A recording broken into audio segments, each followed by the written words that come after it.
कल की क्लास में हमने ROARO के 2017 का प्रीलिम्स पेपर डिस्कस किया था, जिसमें 140 क्वेश्चन थे। 140 क्वेश्चन आज की क्लास में डिस्कस करेंगे हम। मुख्य परीक्षा, देखिए जो लोग अभी तक नहीं जानते हैं कि भाई ROARO में मुख्य परीक्षा जो होती है मेंस एग्जामिनेशन, उसमें 120 क्वेश्चन का एक ऑब्जेक्टिव पेपर होता है। GS का ऑब्जेक्टिव पेपर होता है 120 क्वेश्चन का। तो ये डिस्कस करेंगे हम आज की क्लास में। तो अभी भी जिन साथियों ने चैनल को सब्सक्राइब नहीं किया, चैनल को सब्सक्राइब करें और अच्छा लगे तो दोस्तों में भी लिंक शेयर करें इसका। तो चलिए स्टार्ट करते हैं। तो इसमें पहला ही क्वेश्चन है प्राचीन इतिहास से रिलेटेड कि हड़प्पा की, ये देखिए हड़प्पा की खोज किसने की थी, खुदाई किसने कराई थी? तो ये कराई थी दयाराम साहनी ने, आप सभी जानते हैं। तो हड़प्पा की खुदाई कराई थी दयाराम साहनी ने कब? 1923-24 में तथा 24-25 में।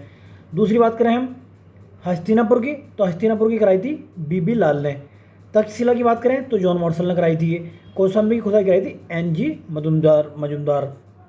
चलिए नेक्स्ट चलते हैं। तो इसका आंसर आ गया आपका पहला। नेक्स्ट चलते हैं। नेक्स्ट क्वेश्चन है कौन सा सही सुमेलित नहीं है बताना है इसमें। तो इसमें देखिए एक तरफ तो प्रांत था, दूसरी तरफ उसकी राजधानी। अंक की राजधानी क्या थी? अंक की राजधानी चंपा थी। वत्स की कौशाम्बी थी। मत्स्य की राजधानी विराटनगर थी। कौशल की राजधानी ये अहिच्छित्र नहीं थी, कौशल की राजधानी श्रावस्ती थी। अहिच्छित्र जो थी ये पांचाल प्रदेश की राजधानी थी। क्लियर है? नेक्स्ट चलते हैं। नेक्स्ट है महावीर स्वामी को किस नदी के तट पर ज्ञानोदय प्राप्त हुआ था? तो ये श्रीजुपालिका नदी के तट पर ज्ञान की प्राप्ति हुई थी इन्हें। चलिए नेक्स्ट चलते हैं। अब महावीर स्वामी के बारे में और अन्य फैक्ट देख लेते हैं। इनका जन्म कहाँ हुआ था? वैशाली के कुंडग्राम के ये ज्ञातक कुल में तथा बज्जी संघ के प्रधान सिद्धार्थ के घर में हुआ था। इनकी माता का नाम क्या था? त्रिशला, यानी कि लक्ष्मी गणराज्य की राजकुमारी थी ये। माता का नाम त्रिशला था इनकी, जो चेटक की बहन थी। ये जो थी चेटक की बहन थी। इनकी पत्नी का नाम यशोदा था। 30 वर्ष की आयु में महावीर ने गृह त्याग दिया था और 12 वर्ष तक कठोर तपस्या तथा साधना के बाद 42 वर्ष की आयु में महावीर को ये जिरम्भी ग्राम के निकट ऋजुपालिका नदी के तट पर साल वृक्ष के नीचे कैवल्य यानी कि सर्वोच्च ज्ञान की प्राप्ति हुई थी और कैबलिन कहलाए थे ये। क्लियर है? तो हमने 5-7 फैक्ट देख लिए महावीर स्वामी के बारे में। चलिए नेक्स्ट चलते हैं। इसमें से आपको सूची 1 का सूची 2 से मिलान करना है। तो एक तरफ शासक है, दूसरी तरफ संबंधित क्षेत्र है। कौन सा? देखिए डिमेट्रियस ये किससे संबंधित है? ये हिंद यूनानी शासक रह चुके हैं। दूसरा रुद्रदामन की बात करें तो ये शक शासक से। तीसरा है गोंडोफोर्निस, तो ये कौन थे? ये थे पहलव शासक। बिम ये कुषाण शासक थे। तो इसका आंसर आ गया तीसरा। चलिए नेक्स्ट चलते हैं। नेक्स्ट क्वेश्चन है कि 2 वक्तव्य दिए गए हैं जिसमें से एक को अभिकथन तो दूसरे को कारण कहा गया है। तो कथन क्या है? सातवाहन काल में संस्कृत के साथ प्राकृत व अन्य लोक भाषाओं का विकास हुआ। कारण क्या है? सातवाहन राजाओं ने साहित्य रचना के लिए संस्कृत तथा अन्य लोक भाषाओं को अपनाया। तो एक कथन तो ठीक है, ये कारण भी इसका ठीक है। तो आपका आंसर आया था पहला। चलिए आगे बढ़ते हैं। नेक्स्ट क्वेश्चन है गुप्त स्वर्ण मुद्रा को क्या कहते थे? तो ये जो दिनार कहा जाता था, गुप्ता के टाइम पे स्वर्ण मुद्रा को दिनार कहा जाता था। अब इन्होंने गुप्तों ने देखिए बड़ी संख्या में सोने के सिक्कों को प्रचलन में लाया था इन्होंने। नेक्स्ट चलते हैं। अगर ये पूछे कि चांदी के सिक्कों को क्या कहते थे, तो चांदी के सिक्के को ये जो थे चांदी के सिक्कों को रूपक कहलाते थे। चांदी के सिक्के जारी करने वाले प्रथम गुप्त शासक चंद्रगुप्त द्वितीय मतलब विक्रमादित्य था। नेक्स्ट चलते हैं। एक तरफ तो युद्ध है, दूसरी तरफ ये वर्ष है, मतलब कौन सा युद्ध जो किस वर्ष लड़ा गया था। तो आप सभी जानते होंगे चंदवार का युद्ध जो था वो 1194 में लड़ा गया था। दूसरी बात तैमूर का आक्रमण कब हुआ था? 1398 में। तालीकोटा का युद्ध तो आप सभी जानते होंगे ये कब लड़ा गया था? 1565 में। और घाघरा का युद्ध लड़ा गया था 1529 में। तो इसके हिसाब से डी आंसर आ जाता है। अब देखिए चंद्रबाड़ का युद्ध 1194 में कन्नौज नरेश जयचंद्र तथा मोहम्मद गोरी के मध्य लड़ा था। 1398 में तैमूर ने उत्तर भारत पर आक्रमण किया। तब तुगलक साम्राज्य पतोन्मुख था और नसीरुद्दीन मोहम्मद शाह तुगलक शासक के रूप में सत्ता में केंद्रित था। जब ये आक्रमण हुआ था तब कौन था? नसीरुद्दीन मोहम्मद शाह था। तालीकोटा का युद्ध आप सब जानते हैं कि 1565 में दक्षिण के सुल्तानों के मध्य संघ तथा विजयनगर साम्राज्य के मध्य लड़ा गए थे। घाघरा का युद्ध 1529 में घाघरा नदी के तट पर बाबर और अफगानों के मध्य लड़ा गया था। आगे चलते हैं। एक तरफ सूची है, दूसरी तरफ ये सूची द्वितीय से मिलान करना है। कौन से ये जो संत योद्धा किससे रिलेटेड थे बताना है। तो ये वल्लभाचार्य पुष्टि मार्ग से संबंधित थे। रामानुज आपने देखा होगा विशिष्ट द्वैतवाद से संबंधित थे। माधवाचार्य द्वैतवाद से संबंधित थे। शंकर जो थे ये शंकर इधर कहाँ गया, शंकर जो थे आपके अद्वितीयवाद से संबंधित थे। देख लेते हैं, तो इसका आंसर आ गया बी। देखिए इसमें ट्रिक ये लगती है कि दो दो कॉमन जो दे रखे हो वहाँ पे आंसर रहने वाला है, तो पहला काट दो, ये काट दो, ठीक है। तो अब इसमें से प्रोबेबिलिटी रहती है आपकी, कोई सी भी टिक करोगे तो 50% की प्रोबेबिलिटी है। सूची 1 का सूची 2 से मिलान करना है। वल्लभाचार्य पुष्टि मार्ग से संबंधित, रामानुज ये थे विशिष्ट द्वैतवाद से, आए दिन चर्चा में रहते हैं, मतलब इनके कहीं ना कहीं मूर्ति स्थापित की जाती है, कुछ लगाया जाता है स्टैचू वगैरह। माधवाचार्य ये द्वैतवाद से संबंधित, शंकर का याद करो अद्वैतवाद से संबंधित थे। बाबरनामा का अंग्रेजी में अनुवाद किसने कराया था, तो लेडन और रस्किन ने अनुवाद किया था ये बाबरनामा का। क्लियर है। बाबरनामा के बारे में देख लेते हैं। मुगल बादशाह बाबर की आत्मकथा ये तुर्की भाषा में लिखी थी बाबर ने। बाबरनामा के नाम से जानी जाने वाली पुस्तक, शीर्षक तुजुके बाबरी है, इसका शीर्षक तुजुके बाबरी है। 1810 में लेडने और रस्किन ने बाबरनामा का अंग्रेजी अनुवाद किया था। उनकी मृत्यु के बाद विलियम रस्किन ने अनुवाद को पूरा किया था। आगे बढ़ते हैं। निम्नलिखित में से कौन सा मुगल काल में राजा बनाने वाले थे, कौन थे, एक तो हुसैन अली थे, दूसरे अब्दुल्ला थे। तो ये कहते हैं सैयद बंधु के नाम से भी जाने जाते थे, सैयद बंधु, हुसैन अली और उनके भाई अब्दुल्ला। भारतीय इतिहास में राजा बनाने वालों के नाम से प्रसिद्ध। तत्कालीन मुगल साम्राज्य में इन दोनों भाइयों की खास भूमिका थी। सैयद बंधुओं का राज्य में काफ़ी प्रभाव था। 1713 से 1720 में राज्य में अपने प्रभाव के कारण वे किसी को भी बादशाह बनाने की क्षमता रखते थे। नेक्स्ट चलते हैं। दारा सिकों को किस स्थान पर दफनाया गया था, तो कहाँ पर, दिल्ली में दफनाया गया था। औरंगजेब द्वारा की गई नृशंस हत्या 1659 के बाद उसके आदेश पर दारा सिकों का शव हुमायूं के मकबरे के पास दिल्ली में दफनाया गया। दारा सिकों मुगल सम्राट शाहजहां का बेटा था। नेक्स्ट चलते हैं। घटनाओं का विचार कीजिए तथा उन्हें कालानुक्रम में व्यवस्थित करना। देखिए आरओ में ये क्वेश्चन बहुत ज़्यादा पूछे कि इनको जो क्रम में लगाइए आप, ठीक है, तो इसको ये ध्यान देना है। तो देखते हैं ये दोरा का युद्ध कब हुआ था, तो ये हुआ था 1532 में। बाकी चौसा का 39 में हुआ था, 39 में, और कन्नौज का हुआ था 40 में। ये सबसे बाद में हुआ था समूहगढ़ का युद्ध, ये 1600 कुछ में हुआ था, ये 1600 ईस्वी में हुआ था, सबसे बाद में हुआ था ये। तो पहले सबसे पहला आएगा, उसके बाद में चौथा, फिर दूसरा, फिर तीसरा। ये देखिए पहला, चौथा, दूसरा, फिर तीसरा। देख लेते हैं। देखिए दोरिया का युद्ध 1532 में हुमायूं और अफगानों के बीच में हुआ था। अफगान सेनाओं की इसमें हार हुई थी। चौसा के युद्ध की बात कर लेते हैं। 1539 में हुमायूं और शेरशाह सूरी के बीच में हुआ था, जिसमें शेरशाह सूरी ने हुमायूं को हराया था। कन्नौज के युद्ध की बात करें 1540 में हुमायूं और शेरशाह सूरी के बीच में हुआ था, जिसमें शेरशाह सूरी ने हुमायूं को बुरी तरीके से हराया था।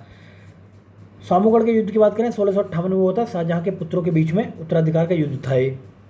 औरंगजेब ने इसमें विजय प्राप्त की थी। नेक्स्ट चलते हैं। निम्न में से कौन जिंदा पीर के नाम से जाना जाता था, तो औरंगजेब को जिंदा पीर के नाम से जाना जाता था। चलिए नेक्स्ट चलते हैं।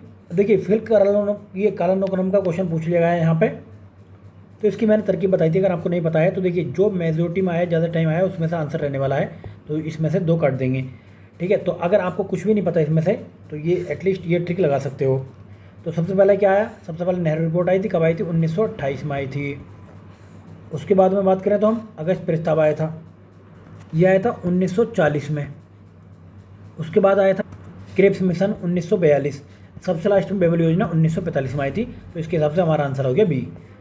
नेहरू रिपोर्ट आई 1928 में, अगस्त प्रस्ताव 8 अगस्त 1940, क्रिप्स मिशन मार्च 1942, बेबल योजना 14 जून 1945 को। नेक्स्ट चलते हैं। राजनीतिक दल और ये सूची मिलान करना था इसमें, तो इसमें से आप सभी जानते हो भारतीय राष्ट्रीय कांग्रेस के बारे में कब बनी थी, ये बनी थी 1885 में। उसके बाद में बात करते हैं भारतीय साम्य दल, ये कब बना था, ये बना था 1925 में। ये AIMDK कब बनी थी, 1952 में, और ये भारतीय जनसंघ बना था 1951 में। तो ये देख लेते हैं। भारतीय राष्ट्रीय कांग्रेस 85, जनसंघ 51, साम्य दल 25 और MDK ये जो बनी थी AIADMK ये बनी थी 1972 में। किस अधिनियम के द्वारा ब्रिटिश संसद ने चाय और चीन के साथ व्यापार को छोड़कर ईस्ट इंडिया कंपनी के भारत के साथ व्यापारिक अधिकार को समाप्त कर दिया था, तो ये अधिनियम था 1813 का अधिनियम। और जबकि चाय और चीन के साथ भी जो ख़त्म किया गया था वो 1833 में ख़त्म कर दिया गया था। चलिए नेक्स्ट चलते हैं। सूची 1 को सूची 2 से मिलान करना है। यहाँ पे एक तरफ तो ये लेखक है, दूसरी तरफ पुस्तक के नाम हैं। तो इसमें पहले ही बात करें, BD सावरकर की पुस्तक क्या थी, इनकी पुस्तक थी the Indian war of independence. वहीं पे आर.सी. मजूमदार की बात करें तो इनकी पुस्तक का नाम था द सिपाही mutiny of the revolt of 1857। तीसरे बात करते हैं हम S.B. चौधरी, तो इनकी बुक थी civil revolution in the Indian mutinies 1857 से 59। अशोक मेहता की थी द ग्रेट रेवेलियन, तो इसके हिसाब से पहला आंसर आ जाता है। B.D. सावरकर की देख लो ये पुस्तक, आर.सी. मजूमदार की पुस्तक थी, S.B. चौधरी की ये पुस्तक थी और अशोक मेहता की द ग्रेट रेवेलियन थी। नेक्स्ट चलते हैं, कौन सा सही सुमेलित नहीं है बताना है इसमें से। लाहौर प्रस्ताव तो फजल उल हक। पीरपुर कमेटी ये राजा मोहम्मद मेहंदी द्वारा लाए गए थे। जनता की योजना विनोबा भावे ये इससे संबंधित नहीं है, तो ये किसके द्वारा लाया गया था, ये लाया गया था जनता की योजना मानवेंद्र नाथ राय द्वारा, ठीक है। जबकि विनोबा भावे जो थे ये भूदान आंदोलन से संबंधित थे। गांधीयन प्लान तो S.N. अग्रवाल से संबंधित थे। ये कब लाया था, ये लाया था 1944 में। लाहौर प्रस्ताव कब हुआ था, 1940 में हुआ था। फजल उल हक ये रिपोर्ट कमेटी ये हुई थी 1938 में। चलिए आगे बढ़ते हैं। नेक्स्ट क्वेश्चन है क्वेश्चन नंबर 19। ब्रिटिश सरकार ने अगस्त 1932 में सांप्रदायिक पुरस्कार की घोषणा की थी। ये बात ठीक है। दूसरा कारण क्या था, इसके तहत प्रत्येक अल्पसंख्यक समुदाय के लिए विधानमंडलों में कुछ सीटें सुरक्षित की गई थी, जिसके लिए सदस्यों का चुनाव पृथक निर्वाचन मंडलों से होता था। देखिए बात तो दोनों ठीक है, लेकिन ये मतलब सही एक्सप्लेन नहीं कर रहा है इसको। तो ब्रिटेन के प्रधानमंत्री रैमजे मैकडोनाल्ड ने 16 अगस्त 1932 को सांप्रदायिक पुरस्कार की घोषणा की, जो अंग्रेजों की विघटनकारी नीति का एक और प्रमाण था। इसके तहत प्रत्येक अल्पसंख्यक समुदाय के लिए विधानमंडलों में कुछ सीटें सुरक्षित की गई थी। इसके लिए सदस्यों का चुनाव पृथक निर्वाचक मंडल से होता था। इस पृथक प्रतिनिधित्व के नियम का कांग्रेस द्वारा पुरजोर विरोध किया गया था। सितंबर 1932 में पूना पैक्ट के नाम से एक नया समझौता भारतीय परिदृश्य में अस्तित्व में आया, तो इसलिए ये वाली बात जो है पहला मतलब ठीक है, दूसरा भी ठीक है, लेकिन एक्सप्लेनेशन सही नहीं कर रहा है। किस नदी का जलग्रहण क्षेत्र सर्वाधिक है, तो इसमें से जो सोन नदी का जलग्रहण क्षेत्र सबसे अधिक है। कहाँ से निकलती है, अमरकंटक पहाड़ी से निकलते हुए पूर्व में मध्य प्रदेश की ओर बहने वाली, मतलब ये उत्तर प्रदेश में, फिर ये सोनभद्र में मिल जाती है, गंगा में। चलिए आगे बढ़ते हैं। नेक्स्ट क्वेश्चन है, देखिए इसमें जलग्रहण क्षेत्र की बात करते हैं। सोन का कितना है, 70,055 वर्ग मीटर है। गंडक का 45,000 है। गंगा का मतलब रामगंगा का 30,000 है। महानंदा का 23,000 है। मलमपूछा बांध किस नदी पर बनाया गया, तो मलमपूछा भाई बनाया गया है, जाहिर सी बात है। कहाँ पे, केरल के पलक्कड़ में मलमपूछा नदी पर स्थित है। केरल की दूसरी सबसे बड़ी नदी भरतपूछा की सहायक नदी है। चेरुथानी बांध किस नदी पर अवस्थित है, तो पेरियार नदी पर अवस्थित है। कहाँ पर, केरल में। नेक्स्ट चलते हैं।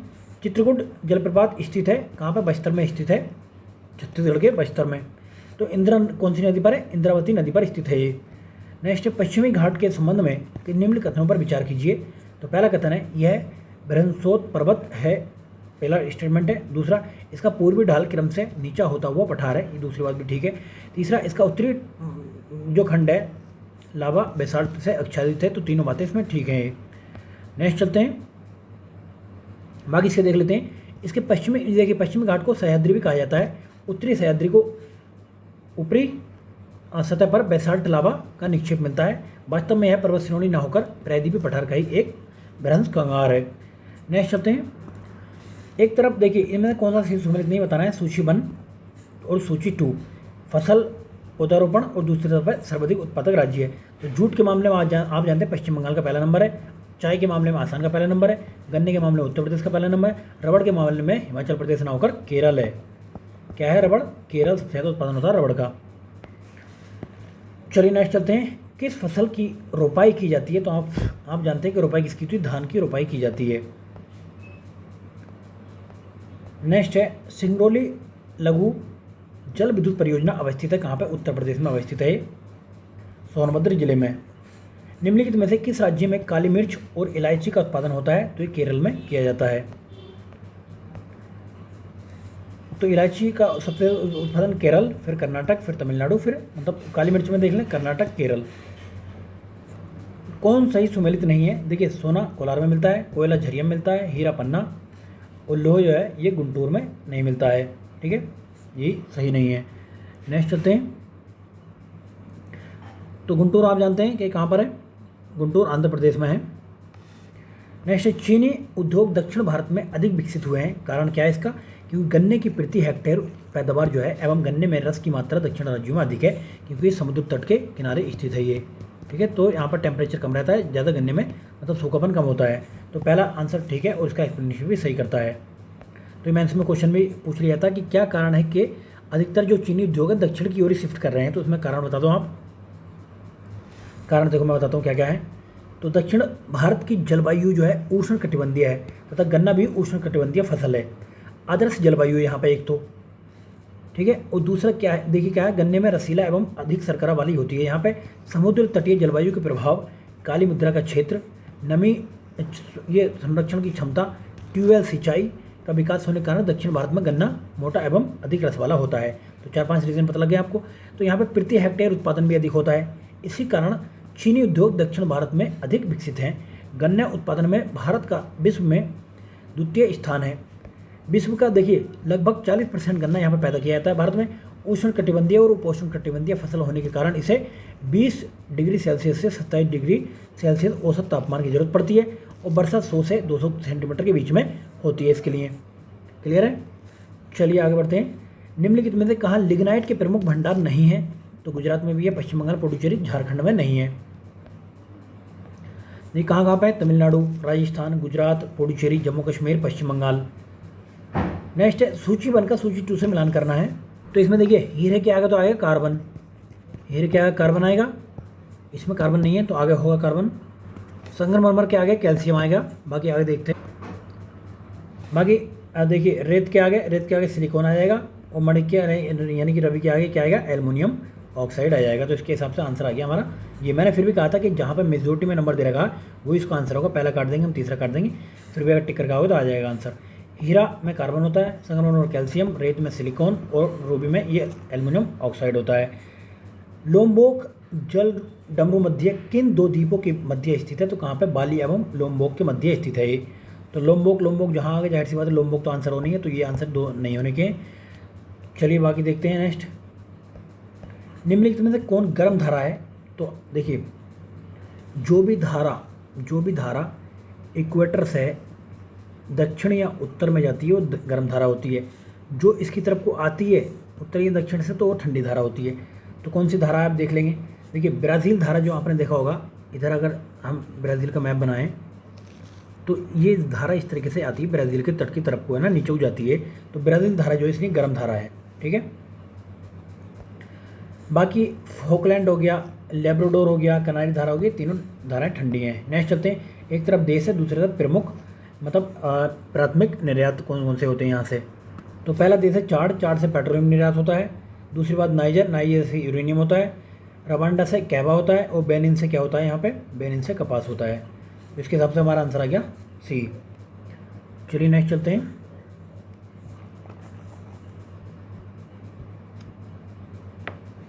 चाड से पेट्रोलियम, नाइजर से यूरेनियम, रवांडा से कॉफ़ी और बेनिन से कपास। पश्चिम एशिया में सर्वाधिक तेल उत्पादक राज्य देखिए कौन सा है? तो इसमें उस टाइम पे सऊदी अरब हुआ करता था। अगर टोटल में बात करें, टोटल में यूएसए है, दूसरे पे सऊदी अरब है, तीसरे पे रसिया, फिर ईरान है। विश्व का सर्वाधिक कॉफ़ी उत्पादक देश कौन सा? तो ब्राज़ील है इसमें। उसके बाद में वियतनाम है, हो सकता है ब्राज़ील ना देखे वियतनाम दे दे फिर। तो पहले पे ये ब्राज़ील, दूसरे वियतनाम, तीसरे पे कोलंबिया, तो चौथे पे इंडोनेशिया। कौन सा देश प्रमुख, देखिए कौन रूस के प्रमुख संसाधनों में से एक नहीं है? तो रूस में यूरेनियम नहीं मिलता, बाकी कोयला हो गया, लोहेस्क हो गया, ये हो गया। नेक्स्ट चलते हैं। उत्तरी अमेरिका का सुपीरियर झील का देखिए प्रसिद्ध क्षेत्र क्या है? लोहेस्क भंडार के लिए जाना जाता है। यहाँ पे कौन कौन से लौह खदान है? मैसावी हो गया और बर्मिनल हो गया, प्रमुख लौह खदान है यहाँ पे। कौन सही सुमेलित नहीं है बताना आपको। देखिए इसमें जो है बेकाल रशियन फेडरेशन में, मलावी एशिया में, ये नहीं है। कहाँ पे? अफ्रीका में है ये। वहीं पर बात करें कैस्पियन सागर एशिया और यूरोप में आता है, तंगानिका अफ्रीका में आता है। तो हमारा बी आंसर इसके हिसाब से आ जाता है। चलिए नेक्स्ट चलते हैं। जनगणना से यूपी में आरओ में अच्छे क्वेश्चन पूछे जाते हैं, देखते हैं। 2011 की जनगणना के अनुसार किस केंद्र शासित प्रदेश का जनसंख्या घनत्व न्यूनतम है? ये बताना है। तो अंडमान और निकोबार का न्यूनतम जनसंख्या घनत्व है। अगर स्टेट की बात करें तो वहाँ पर अरुणाचल प्रदेश है। चलिए नेक्स्ट चलते हैं। निम्नलिखित में से किस देश में जनसंख्या घनत्व सबसे कम है? तो कहाँ पे? मंगोलिया में है।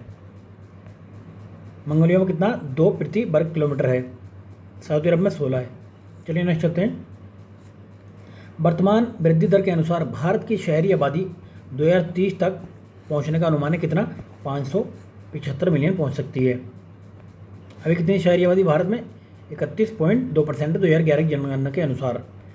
2011 की जनगणना के अनुसार किस केंद्र शासित प्रदेश की साक्षरता दर न्यूनतम है, तो दादरा और नगर हवेली की साक्षरता दर न्यूनतम है। कितनी है इसमें, 76.2। 2011 की जनगणना के अनुसार किस केंद्र शासित प्रदेश का लिंग अनुपात न्यूनतम है, तो इसमें दमन और दीव का न्यूनतम है। नेक्स्ट चलते हैं, भारतीय संविधान का भाग 16 संबंधित है, किससे संबंधित है, कुछ वर्गों के लिए विशेष उपबंधों से संबंधित है। वहीं बात करें प्रशासनिक प्राधिकरण, देखिए भाग कितने, ये 22 भागों में विभाजित है, इनमें से 395 अनुच्छेद और 12 अनुसूचियाँ हैं। देखिए प्रशासनिक प्राधिकरण किस में है, तो ये भाग 14 के ए में है। कुछ वर्गों के लिए विशेष उपबंध भाग मतलब 16 में है। संघ और राज्यों के लिए अधीन सेवाएं ये भाग जो है 14 में है। वित्त संपत्ति संविधान ये भाग 12 में है। नेक्स्ट चलते हैं, धन विधेयक के अतिरिक्त एक विधेयक जो विधानसभा के प्रथम बार पारित कर दिया गया हो, विधान परिषद में कितने माह तक पड़ा रह सकता है, तो 3 माह से अधिक तक नहीं पड़ा रह सकता है एक बार में। ठीक है, एक बार में 3 माह तक होता है, प्लस में 1 माह तक और, तो 4 माह तक पड़ा रह सकता है।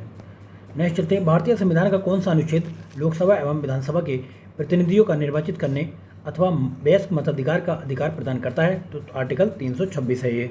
अब इसमें देख लेते हैं, भारतीय संविधान के भाग 15 के अंतर्गत ये आर्टिकल 326 लोकसभा और विधानसभा के प्रतिनिधियों को निर्वाचित करने अर्थात वयस्क मताधिकार का अधिकार प्रदान करता है। तो आप सभी जानते होंगे कि 61वां संविधान संशोधन अधिनियम जो आया था 1989 में, उसके द्वारा क्या किया गया था, 326 में संशोधन किया गया था और 21 साल से उम्र घटाकर वोट डालने की 18 वर्ष कर दी गई थी। थोड़ा सा डिस्टर्बेंस हो रहा बाहर की साइड में, तो आप थोड़ा सा संतुलन बनाए रखें। तो अनुच्छेद 323 लोकसेवा आयोगों के प्रतिबंध से संबंधित है।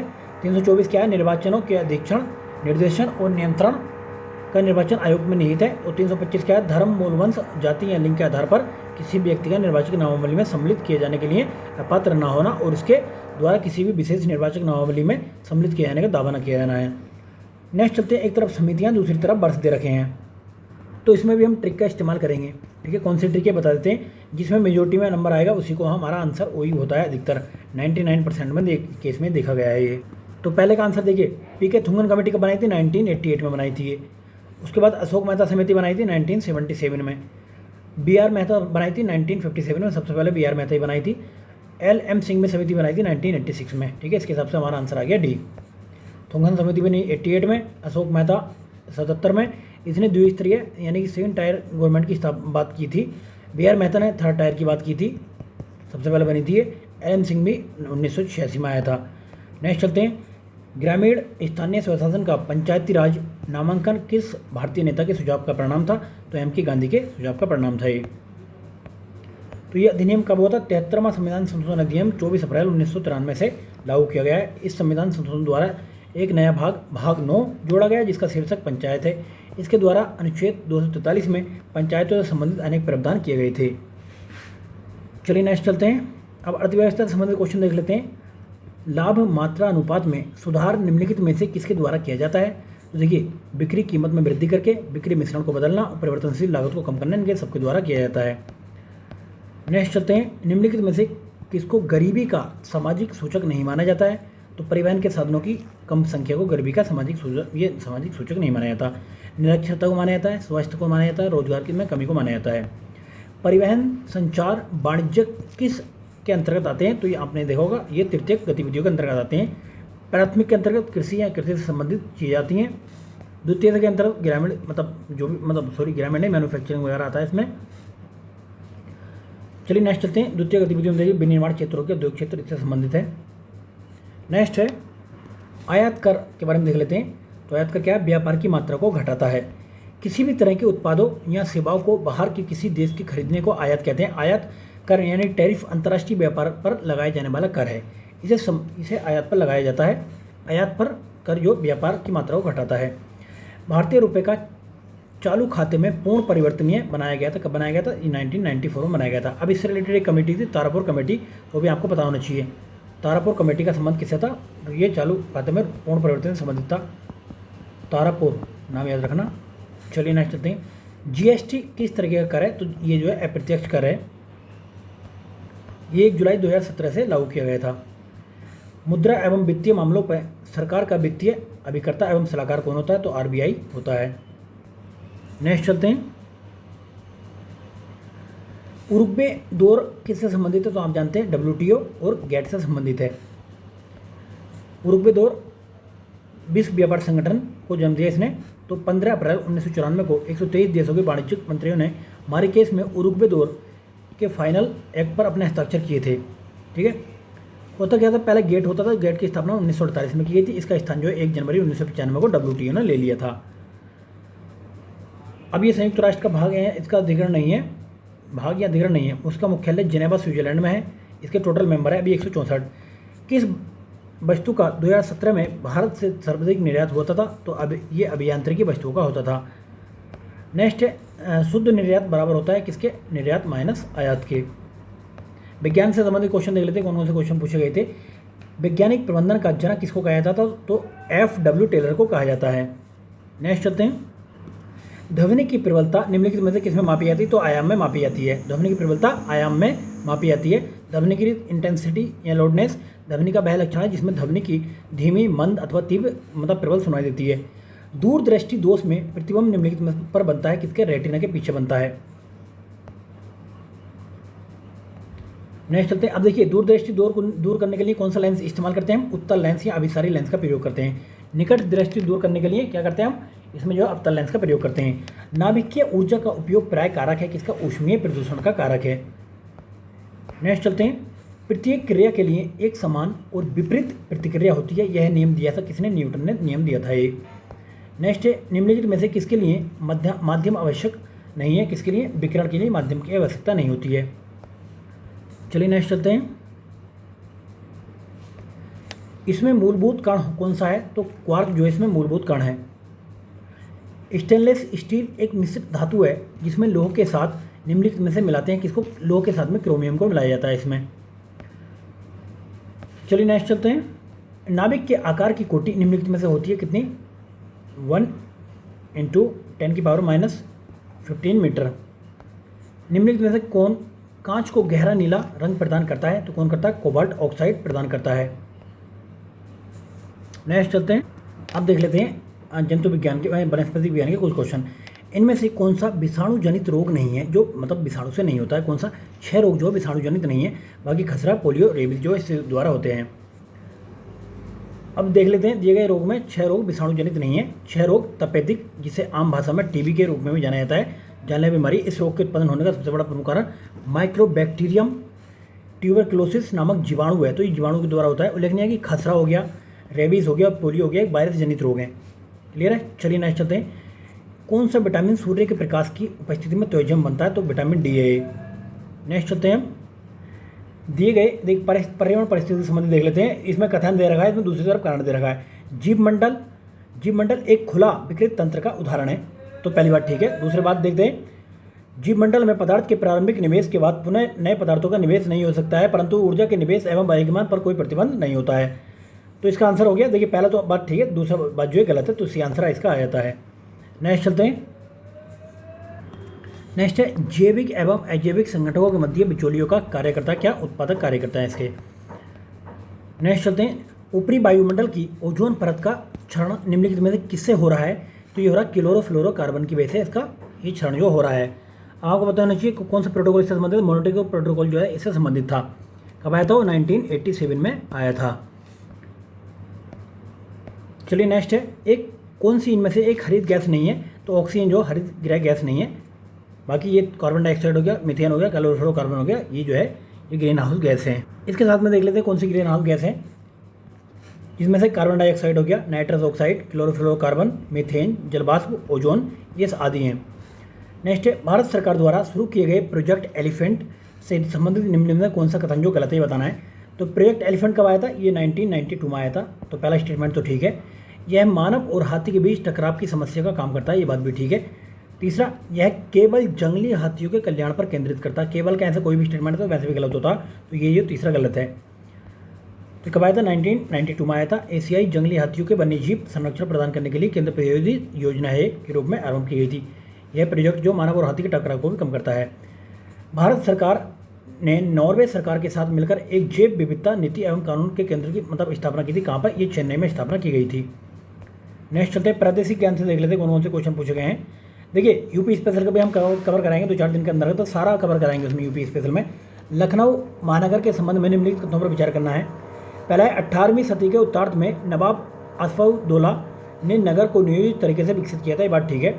दूसरा स्टेटमेंट है ब्रिटिश काल में सर हरकोट बटलर ने इसे सुगठित विकास पर ध्यान केंद्रित किया था, तो दोनों बातें ठीक है। तीसरा, महानगर की कुल भूमि के 23% भाग पर रिहायशी क्षेत्र पाया जाता है, तीसरी बात गलत है, तो पहला और दूसरा इसमें ठीक है। तो कितने? 55% भाग पर रिहायशी क्षेत्र है। नेक्स्ट चलते हैं, उत्तर प्रदेश की कौन सी निम्नलिखित में से जनजाति दीपावली को शोक के रूप में मनाती है? तो थारू जनजाति जो है दीपावली को शोक के रूप में मनाती है। कहाँ पे मिलती है? कहाँ पे मिलती है? ये महाराजगंज हो गया, सिद्धार्थनगर, श्रावस्ती, बहराइच, लखनपुर में पाई जाती है। नेक्स्ट है, उत्तर प्रदेश के में नॉलेज पार्क की स्थापना कहाँ पे की जा रही? तो ग्रेटर नोएडा में की जा रही नॉलेज पार्क की स्थापना। वहीं बात करें हम, ये बायोटेक्नोलॉजिकल पार्क लखनऊ में है, और वाराणसी में क्या है? भारतीय ये भाजी अनुसंधान संस्थान वाराणसी में स्थित है। केंद्रीय अंतर्देशीय मत्स्य उत्पादन ये अनुसंधान केंद्र कहाँ है? प्रयागराज में है। उत्तर प्रदेश में कृत्रिम अंग निर्माण निगम कहाँ पर बनाया जा रहा है? तो बनाया जा रहा है कानपुर में। नेक्स्ट है, आल्हा एक लोकप्रिय संगीत किस क्षेत्र में है? तो आल्हा बुंदेलखंड में है। नेक्स्ट चलते हैं, भारत में मेंथा तेल उत्पादन में उत्तर प्रदेश का योगदान कितना है? तो 85% मेंथा जो है उत्तर प्रदेश में होता है। उसमें भी कुछ डिस्ट्रिक्ट फेमस है, बदायूं, रामपुर, संभल, मुरादाबाद वगैरह, इन क्षेत्रों में सबसे ज़्यादा होता है। नेक्स्ट चलते हैं, उत्तर प्रदेश में सूरमा उद्योग के लिए प्रसिद्ध है, कौन सा? बरेली सूरमा के लिए जाना जाता है। बाकी सूरमा उद्योग बरेली हो गया। ब्लैक पोट्री उद्योग कहाँ पे? आजमगढ़। कत्था उद्योग बरेली। बांसुरी उद्योग पीलीभीत। प्लाईवुड उद्योग सीतापुर, सहारनपुर, नजीबाबाद, बिजनौर में होता है। किस स्थान पर भारतीय सब्जी अनुसंधान संस्थान है? कहाँ पर? वाराणसी में स्थित है।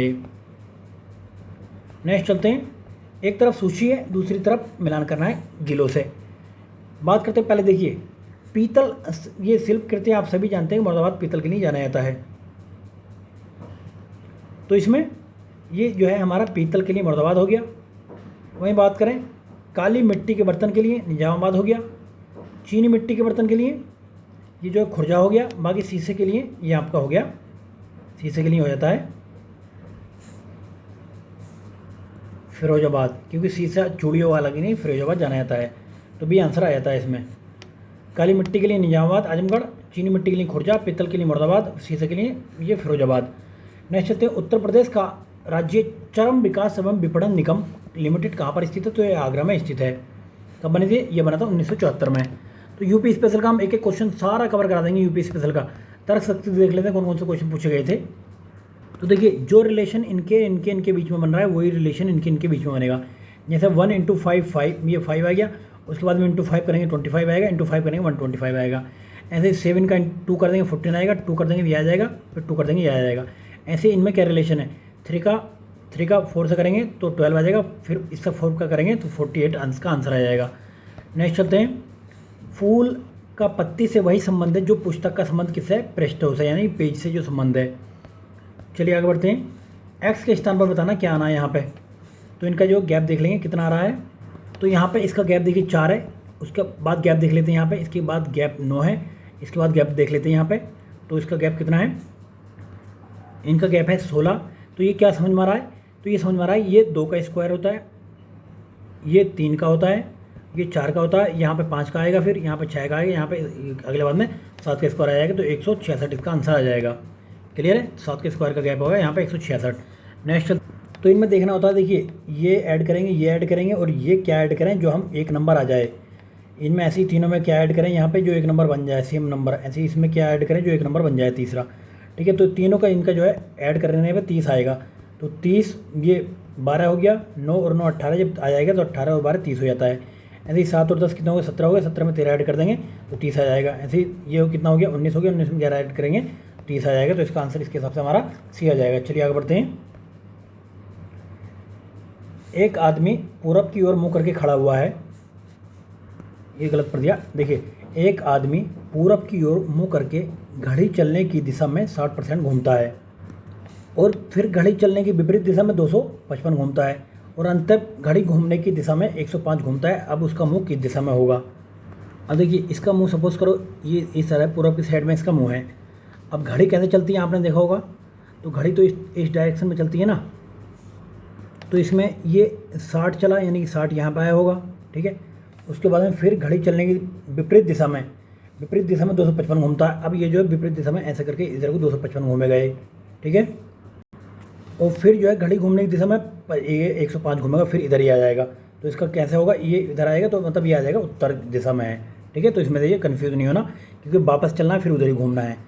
नेक्स्ट चलते हैं। नेक्स्ट में देखिए इसमें सीरीज को पूर्ण करना है, तो 2 है, 9 है, 28 है, फिर 65 है। तो देखिए आप देखा होगा 2 कैसा है, 1 का क्यूब प्लस 1 आ गया यहाँ पे। 2 का क्यूब कितना होता है, 8 होता है, प्लस 1 आ गया। 3 का क्यूब कितना होता है, 27 होता है, प्लस 1 आ गया। 4 का क्यूब 64 होता है, प्लस 1 आ गया। 5 का क्यूब 125 होता है, प्लस 1 126। इसका आंसर आ जाएगा। इसका आंसर क्या हुआ, 126 आंसर आ गया। नेक्स्ट चलते हैं। डिटर्मिनेशन शब्द के अक्षरों में से निम्नलिखित में से कौन सा शब्द नहीं बनाया जा सकता है बताना है। इसमें देखना कि जो वर्ड इसमें नहीं है डिटर्मिनेशन में वही नहीं बनाया जा सकता। देखिए इसमें एच आया है, एच कहीं भी नहीं है इसमें, तो ये जो है नहीं बनाया जा सकता है। क्लियर है, एच डिटर्मिनेशन में कहीं भी नहीं यूज़ किया गया है। नेक्स्ट चलते हैं। श्रृंखला में कौन सा गलत है बताना है। तो इसमें देखिए सारी संख्याएँ 5 से डिवाइड हो रही हैं, ये जो है 5 से डिवाइड नहीं होगा, तो यही गलत है। नेक्स्ट चलते हैं। इनमें से प्रश्न चिन्ह के स्थान पर यहाँ पर क्या आएगा बताना है। तो देखिए ये 9 और 11 का लैसे कितना आएगा, 99 आएगा। 10 और 25 का लैसे कितना आएगा, 50 आएगा। 28 और 35 का लैसे बताना तो 140 आ जाएगा इसका। नेक्स्ट चलते हैं। अब इसमें से देखिए इसको जो है पूर्ण करना है, श्रृंखला को पूर्ण करना है। तो बिबग्योर आपने सभी सुना होगा, बिबग्योर शब्द, तो बिबग्योर में बिबग्योर ये आंसर आ जाएगा। नेक्स्ट चलते हैं। अब करंट अफेयर से देख लेते हैं किस टाइप से क्वेश्चन पूछेगा। देखिए करंट अफेयर में प्ले लिस्ट में आप जब जाएंगे, प्ले लिस्ट में जब आप जाएंगे तो वहाँ पर घटना चक्र की करंट अफेयर की सीरीज़ करा रखी है हमने। तो उसमें सीरीज़ में क्या है कि घटना चक्र की सीरीज़ में 20 अगस्त 2022 से लेकर 20 अगस्त 2023 का करंट अफेयर की हमने 5 से 6 वीडियो मैं वो कवर करा दिया है 1 साल का। दूसरा उसके साथ में क्या किया हमने, जो सितंबर अक्टूबर की मैगज़ीन आई है अभी 2023 की, उसको भी हमने बहुत अच्छे से कवर करा दिया है। उसमें 3 पार्ट में उस मैगज़ीन को डिस्कस किया है। उसका खेल वाला पार्ट रह गया, उसको भी डिस्कस कर देंगे, तो इसको देख लो आप। बाकी नवंबर की दिसंबर की जो भी आएगी उसको कवर करेंगे, जनवरी फरवरी की आएगी उसको कवर करेंगे। तो ये आपके 4 5 7 वीडियो देखने पे पूरा करंट अफेयर कवर हो जाएगा। उसके साथ साथ में हम हिंद गुरु टेलीग्राम चैनल पर डेली के MCQ डालते हैं करंट अफेयर की, उससे आपको कवर हो जाएगा। उसके बाद ही आपको देखिए जो भी हिंदी मीडियम के छात्र हैं उनके लिए हमने नई सीरीज स्टार्ट करी है। डेली हम न्यूज़पेपर को डिस्कस करते हैं, 2 न्यूज़पेपर, एक तो जनसत्ता का, दूसरा जो है दैनिक जागरण का राष्ट्रीय संस्करण। उसमें से 5-6 क्वेश्चन हम देखते हैं कि प्रीलिम्स के लिए क्या इंपॉर्टेंट है, बाकी 1-2 क्वेश्चन हम देखते हैं मेंस के लिए क्या इंपॉर्टेंट है। आप डेली उसको देख लिया करें, उसको भी हम अपने चैनल पर अपलोड करते हैं डेली, तो उसको देख लिया करें, चेक कर लिया करें। बाकी हम अपडेट उसकी देखिए टेलीग्राम चैनल पर भी डालते हैं। आप अगर आपको यूट्यूब पर नहीं फाइंड कर पा रहे हैं तो वहाँ पर देख लिया करें उसको। तो देखते हैं यहाँ पर देखिए, ये आपका काम का नहीं है, बट आपके ये काम का, ये ऑप्शन आपके काम का नहीं है, ये आपका काम का भाई क्या चीज़ न्यूज़ में रही थी जो हमें अब नेक्स्ट टाइम पे देखी जाए। किस खेल में आंचल ठाकुर द्वारा भारत की प्रथम अंतर्राष्ट्रीय मेडल विजेता बनी थी, तो ये स्क्रीनिंग में बनी थी, लेकिन अभी आपके काम का नहीं है, क्योंकि अभी देख लो कि करंट में क्या रहा है न्यूज़ में। उत्तर प्रदेश रत्न पुरस्कार किस अमेरिकी भारतीय को दिया गया था, तो इस टाइम फ्रैंक इस्लाम को दिया गया था, लेकिन अभी देखना हमें क्या रमन मैग्सेसे हमें 2023 का देखना है, एक भारतीय उनको दिया गया है और बाकी 3 और हैं, तो हमें भारतीय वालों को देखना है। अभी इसमें इंपॉर्टेंट का ये नहीं है। किसको हराकर सिनेमा हेलो जो फ्रेंच ओपन टेनिस प्रतियोगिता में जीती हैं, तो हमें French open, Australia open, American open, Wimbledon open चारों देखने हैं, और लेटेस्ट 2022-23 वाले देखने हैं, 23 वाले, ठीक है। अभी ये इंपॉर्टेंट नहीं है। नेक्स्ट चलते हैं। संयुक्त राष्ट्र के सर्वोत्तम पर्यावरणीय सम्मान चैंपियन ऑफ द अर्थ 2018 से सम्मानित किसको है, तो ये हमें पुरस्कार देखना 2023 वाला, ठीक है। आगे बढ़ते हैं। 2023 में देखिए 28 नहीं देखना, 23 देखना। साहित्य के नोबेल पुरस्कार से किसे सम्मानित किया है वो भी देखना है। किस शहर को राष्ट्रीय धरोहर शहर विकास में और समर्थन योजना के अंतर्गत शामिल नहीं किया गया, तो इसको हमें करंट में देखना है। नेक्स्ट चलते हैं। 2019 में ऑस्कर अवार्ड के लिए भारत सरकार की किस फिल्म का चयन किया गया, तो 2023 वाला देखना है। नेक्स्ट देखते हैं। 2016 में कार्यान्वित नवीन राष्ट्रीय वन सूची डिजाइन के अंतर्गत वन समीक्षा सूची का समय घटाकर किया गया है, तो ये किया गया है 5 वर्ष। तो अभी करंट में कुछ आंसर रहता है तो उसको देखेंगे। अंतर्राष्ट्रीय मुद्रा कोष का मुख्य अध्यक्ष किसको नियुक्त किया गया था, अभी हम करंट में जो हुआ वो देखेंगे। नेपाल सरकार ने निम्नलिखित में किसको पर्यटन एवं संस्कृति का सद्भावना राजदूत नियुक्त किया है, तो जयप्रदा को नियुक्त किया था, हमें करंट में जो होगा वो देखेंगे। करंट के ये जो भी खेल रहे हैं करंट के देखेंगे। विविध में देख लेते हैं क्या पूछा गया है। एक तरफ राज्य है, दूसरी तरफ अस्तित्व में आने का विषय है, मतलब वर्ष है। तो मैं तो क्वेश्चन डिलीट कर दिया गया था, फिर भी देख लेते। नागालैंड, ये झारखंड का बना था, 2000 में बना था। क्वेश्चन डिलीट किया गया था आयोग की तरफ से, देखिए डिलीट किया गया था क्योंकि ये मैच सही नहीं हो पा रहा था। नागालैंड कब बना था? 63 में, उसने वहाँ पर 62 दे रखा था। झारखंड 2000 में बना था, तेलंगाना 14 में, और ये सिक्किम 75 में बना था। महाकुंभ मेला प्राय कितने वर्षों पर आयोजित किया था? तो 12 वर्षों पर इसका आयोजन किया था। कहाँ कहाँ पे? हरिद्वार हो गया, प्रयाग हो गया, उज्जैन हो गया और नासिक हो गया, यहाँ पे मेला किया जाता है। नेक्स्ट चलते हैं। एक तरफ समाचार पत्र हैं, दूसरी तरफ प्रकाशक है। कौन कौन प्रकाशक थे इनके? तो मैंने कहा था कि जो भी यहाँ पे मतलब मेजोरिटी बार दिया हुआ वो ही आंसर होगा, तो पहला नहीं होगा और ये नहीं होगा। तो बंगाली एक समाचार पत्र था, किसके द्वारा? ये आया था सुरेंद्र नाथ बनर्जी द्वारा। बंगवासी किसके द्वारा आया था? बंगवासी आया था आपके ये जोगिंद्र नाथ बोस के द्वारा। वंदे मातरम की बात करें तो वंदे मातरम आया था अरविंद घोष के द्वारा। अमृत भैया पत्रिका आप सभी जानते हैं मोतीलाल घोष के द्वारा लाए गए थे, तो भी आंसर आ जाता है। बंगाली पत्रिका सुरेंद्र नाथ बनर्जी, बंगवासी जोगिंद्र नाथ बोस, वंदे मातरम अरविंद घोष, अमृत भैया पत्रिका मोतीलाल घोष के द्वारा लाई गई थी। नेक्स्ट चलते हैं। क्वेश्चन नंबर 114 है, सूची बनकर सूची 2 से मिलान करना। तो इसमें अष्टाध्यायी संबंधित किससे? ये संबंधित पाणिनि द्वारा लाई गई थी। महाभाष्य लाई गई थी ये पतंजलि द्वारा। निरुक्त लाई थी ये यास्क द्वारा, और वर्तिका लाई थी कात्यायन द्वारा। तो पहला आंसर इसका आ जाता है। अष्टाध्यायी के कौन थे? पाणिनि थे। महाभाष्य के पतंजलि, निरुक्त के यास्क और वर्तिका के कात्यायन थे। सूची बनकर सूची 2 से मिलान करना है, इसमें देख लेते हैं।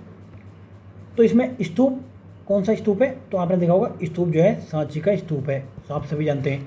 चित्रकारी कहाँ की है? ये बाघ की चित्रकारी की गई है। कनिष्क की सिरविहीन मूर्ति, ये कहाँ पर है? ये आपके मथुरा में। 10 अवतार मंदिर कहाँ पर? देवगढ़ में है। तो इसके हिसाब से आपका आंसर आया था बी। चलिए नेक्स्ट चलते हैं। क्वेश्चन नंबर 116 है, भारत एवं एशिया का प्रथम डॉल्फिन शोध केंद्र NDRC की स्थापना गंगा नदी के तट पर किस शहर में की जा रही? तो पटना में की जा रही थी ये।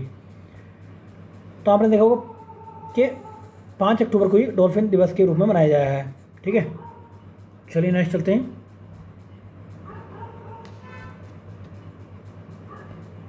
नेक्स्ट है, निम्नलिखित में से किसने अपने पहले टेस्ट में शतक नहीं बनाया? तो भाई ये सुनील गावस्कर थे।